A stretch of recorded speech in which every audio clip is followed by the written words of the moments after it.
1 থেকে 30 দিন পর্যন্ত মেডিসিনের একটি হিসাব চাই। হ্যাঁ, তারিকুল ইসলাম ভাই এরকমই একটি কমেন্ট করেছে যে ভাইয়া আমরা 1 দিন থেকে 30 দিন পর্যন্ত যে মুরগি লালন পালন করতে যতটুকু বা যে মেডিসিন দরকার হয় তার একটি হিসাব আমাদেরকে দেন।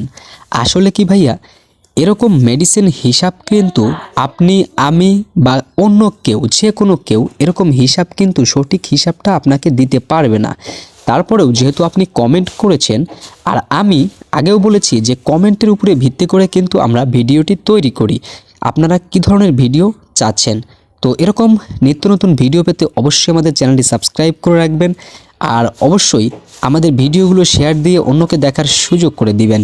তো যাই হোক, আজকের মূল বিষয়টি হচ্ছে মুরগি পালন করতে হলে 1 থেকে 30 দিনের একটি হিসাব। আসলে ভাইয়া দেখেন, আপনার মুরগির কোনো রোগ হলো, মুরগির ঠান্ডা লাগলো বা মুরগির অন্য কোনো ভাইরাস হলো, আসলে এই সময় কিন্তু আপনার মেডিসিনটা একটু বেশি লাগবে, বা আপনার মেডিসিন এমনও হতে পারে 20,000 15,000 টাকার ওষুধও লাগতে পারে। আর এমনিতে স্বাভাবিক যদি আমরা মুরগি লালন পালন করি, যেভাবে আমাদের মুরগি যদি ভালো হয়, তাহলে কি দরকার?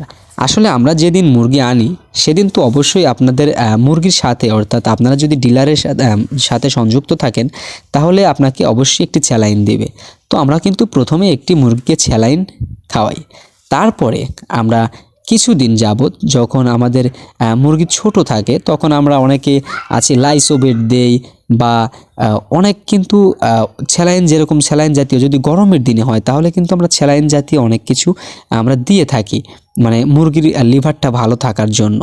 তো তারপরে আমরা কি দিই, কিছুদিন পরে যখন লাইসোবেটটা আমরা ব্যবহার করি 1 পাতা করে, আসলে 6টা 7টা পাতা থাকে লাইসোবেটের। তারপরে কিন্তু আমরা যখন একটু মুরগি বড় হয় তখন আমরা কি দেই, আমরা র্যানামাইসিন আছে, র্যানামাইসিন, আর হচ্ছে হ্যামোকোপিয়াস। এটা কিন্তু আমরা এই যে আমাদের যে এখন মুরগি আছে, অর্থাৎ খামারের যে মুরগি এখন বর্তমানে আছে, এখন কিন্তু আমরা এই সময়, অর্থাৎ এই যে অবস্থায় আপনারা মুরগিগুলো এখন দেখতেছেন, এই সময় কিন্তু আমরা মুরগিকে র্যানামাইসিন আর হচ্ছে হ্যামোকোপিয়াস, বাইট্রনিক একই জিনিস। তো আপনারা যদি হ্যামোকোপিয়াস আর র্যানামাইসিন এই সময় দেন তাহলে আপনার মুরগিটা ভালো থাকবে। আর শীতকালীন এমনিতেই র্যানামাইসিন আর বাইটনিক অর্থাৎ হ্যামোকোপিয়াস যদি আমরা একটু বেশি খাওয়াই, অর্থাৎ রেগুলার সকালে আমরা একবার করে দেই, তাহলে কি হবে, আমাদের এই মুরগির পায়খানাটা ভালো থাকবে। আর পায়খানা ঠিক থাকলে অবশ্যই কিন্তু আমার মুরগিটাও ভালো থাকবে।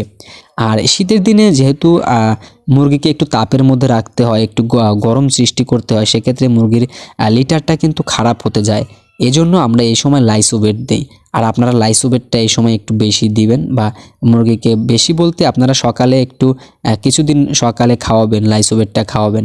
আর আমাদের র্যানামাইসিন যখন শেষ হয়ে যায় বা আমরা যখন খাওয়ানো বন্ধ দিই, তারপরে কিন্তু আমরা অনেকে যখন মুরগিটা একটু গ্রোথ আসে, মুরগিটা একটু বড় হয়, 1 কেজি ওজন বা 1 থেকে 1.5 কেজি ওজন হয়, এই সময় কিন্তু আমরা অনেকে আসছি ক্যালসিয়াম ব্যবহার করি, যেমন রেনাকালপি আছে, রেনাকালপি, এরকম আমরা ক্যালসিয়াম কিন্তু অনেকেই ব্যবহার করি। তো এখানে মুরগির গ্রোথটা ভালো রাখার জন্য এখানে ব্যবহার করা হয়। আবার মুরগির যদি মাঝে মধ্যে ঠান্ডা লেগে যায়, বা মুরগির ঠান্ডা হচ্ছে, এখন একটু ঠান্ডা ঠান্ডা ভাব আছে, নাকটা ঝাঁকি পাচ্ছে, এই সময় কিন্তু ভাই অবশ্যই আমাদেরকে ডাক্তারের পরামর্শ নিয়ে ভালো ওষুধ দিতে হবে, ভালোভাবে ওষুধ খাওয়াতে হবে। যেমন ঠান্ডা লাগলে আমরা কি দিচ্ছি, ফ্লোশোট, ফ্লোশোট নামে একটি ওষুধ আছে, ফ্লোশোট। এই ওষুধটা কিন্তু আমরা ব্যবহার করি ঠান্ডা লাগলে, প্রায় 800-900 টাকা, এরকম 1400 টাকার মতো দাম, বা এক এক জায়গায় এক এক রকম দাম নিতে পারে, 50 টাকা 100 টাকা কম বেশি হতে পারে ফ্লোশোট। এই ফ্লোশোট ওষুধটা কিন্তু আমরা ঠান্ডা লাগলে ব্যবহার করি, বা এর সাথে আরও সংযুক্ত অনেক ওষুধই ঠান্ডার জন্য আমরা দেয়। তো যাই হোক, আসলে মেডিসিনের হিসাবটা বলা মুশকিল। আর আমি আরেকদিন বলবো আমি মুরগি কিভাবে লালন পালন করি, বা আমি কি হিসাবে আমরা মুরগিকে ওষুধ দেই, বা কি ওষুধ কোন সময় আমরা দেই, এইটা আপনাদেরকে একটু জানানোর চেষ্টা করব পরবর্তী ভিডিওতে। পরবর্তী ভিডিও বলতে কিছুদিন দেরিও হতে পারে। যাই হোক, তো আসলে মেডিসিনের হিসাবটা সেভাবে দেওয়া যায় না। আপনারা মেডিসিনটা আসলে এটা অনেক সেনসিটিভ একটি বিষয়। আসলে ডাক্তারের পরামর্শ নিয়ে, আর আপনারা যেখান থেকে মুরগি আনতেছেন, অর্থাৎ ডিলারের মাধ্যমে যদি আনেন, সে অনেক ভালো বুঝবে, আর সে মেডিসিনটা ভালো দেওয়ার চেষ্টা করবে। আসলে আপনারা অবশ্যই ডক্টরের পরামর্শ নিয়ে বা যে আপনার খামারি যদি আশেপাশে কোনো খামারি ভাই থাকে বা অভিজ্ঞ যদি কেউ থাকে তার কাছ থেকে শুনে, যদি আপনি নতুন হন, পুরাতন হলে তো আপনার জানবেনই, তাহলে অবশ্যই কিন্তু তার কাছ থেকে জেনে পরামর্শ নিয়ে সঠিক পরামর্শ মোতাবেক আপনারা মুরগি লালন পালন করবেন। আর সেরকমভাবে আসলে মেডিসিনের হিসাবটা ভাইয়া দেওয়া যায় না। হ্যাঁ, এরকমভাবে মেডিসিনের হিসাব হয়ও না।